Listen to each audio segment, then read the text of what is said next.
کلام مقدس پرانے عہد نامہ میں سے پہلا سیموئیل کی کتاب، اس کا پہلا باب جو کہ 28 آیات پر مشتمل ہے۔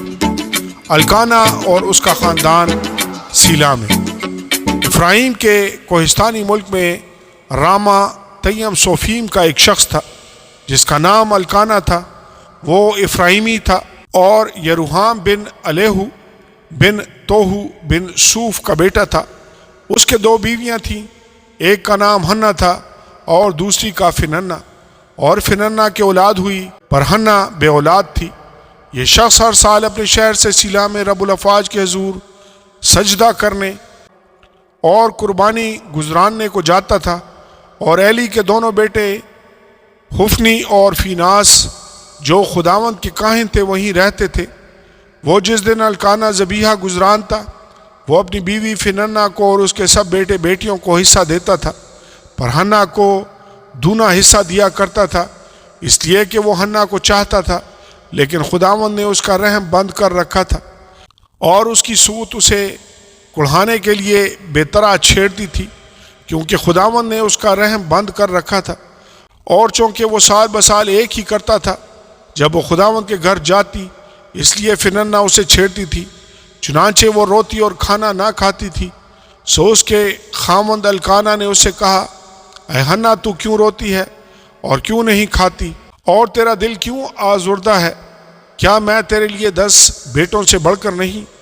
ہنہ اور ایلی۔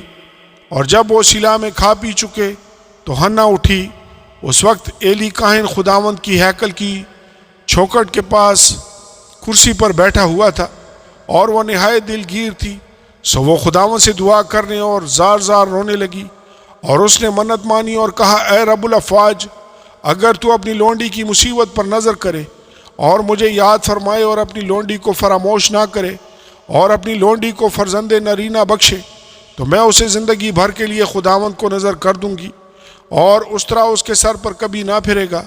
اور جب وہ خداوند کے حضور دعا کر رہی تھی تو ایلی اس کے منہ کو غور سے دیکھ رہا تھا، اور ہنہ تو دل ہی دل میں کہہ رہی تھی، فقط اس کے ہونٹ ہلتے تھے پر اس کی آواز نہیں سنائی دیتی تھی۔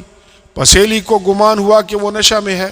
سو ایلی نے اس سے کہا کہ تو کب تک نشہ میں رہے گی؟ اپنا نشہ اتار۔ ہنہ نے جواب دیا، نہیں اے میرے مالک، میں تو غمگین عورت ہوں، میں نے نہ کوئی نشہ پیا، پر خداوند کے آگے اپنا دل انڈیلا ہے۔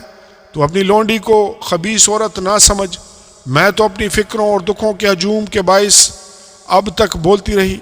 تب ایلی نے جواب دیا، تو سلامت جا، اور اسرائیل کا خدا تیری مراد جو تو نے اس سے مانگی ہے پوری کرے۔ اس نے کہا، تیری خادمہ پر تیرے کرم کی نظر ہو۔ تب عورت چلی گئی اور کھانا کھایا، اور پھر اس کا چہرہ اداس نہ رہا۔ سیموئیل کی پیدائش اور مخصوصیت۔ اور صبح کو وہ سویرے اٹھے اور خداوند کے آگے سجدہ کیا، اور راما کو اپنے گھر لوٹ گئے، اور الکانا نے اپنی بیوی ہنہ سے مباشرت کی، اور خداوند نے اسے یاد کیا۔ اور ایسا ہوا کہ وقت پر ہنہ حاملہ ہوئی اور اس کے بیٹا ہوا، اور اس نے اس کا نام سیموئیل رکھا، کیونکہ وہ کہنے لگی، میں نے اسے خداوند سے مانگ کر پایا ہے۔ اور وہ شخص الکانا اپنے سارے گھرانے سمیت خداوند کے حضور سالانہ قربانی چڑھانے اور اپنی منت پوری کرنے کو گیا، لیکن ہنہ نہ گئی، کیونکہ اس نے اپنے خامند سے کہا، جب تک لڑکے کا دودھ چھڑایا نہ جائے میں یہی رہوں گی، اور تب اسے لے کر جاؤں گی تاکہ وہ خداوند کے سامنے حاضر ہو اور پھر ہمیشہ وہیں رہے۔ اور اس کے خامند الکانا نے اس سے کہا، جو تجھے اچھا لگے سو کر، جب تک تو اس کا دودھ نہ چھڑائے ٹھہری رہ، فقط اتنا ہو کہ خداوند اپنے سخن کو برقرار رکھے۔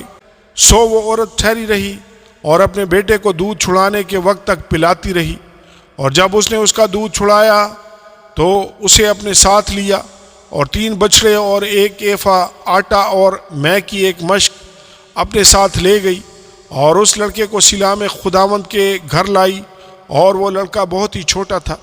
اور انہوں نے 1 بچڑے کو ذبح کیا اور لڑکے کو ایلی کے پاس لائے، اور وہ کہنے لگی، آئے میرے مالک، تیری جان کی قسم، آئے میرے مالک، میں وہی عورت ہوں جس نے تیرے پاس یہیں کھڑی ہو کر خداوند سے دعا کی تھی۔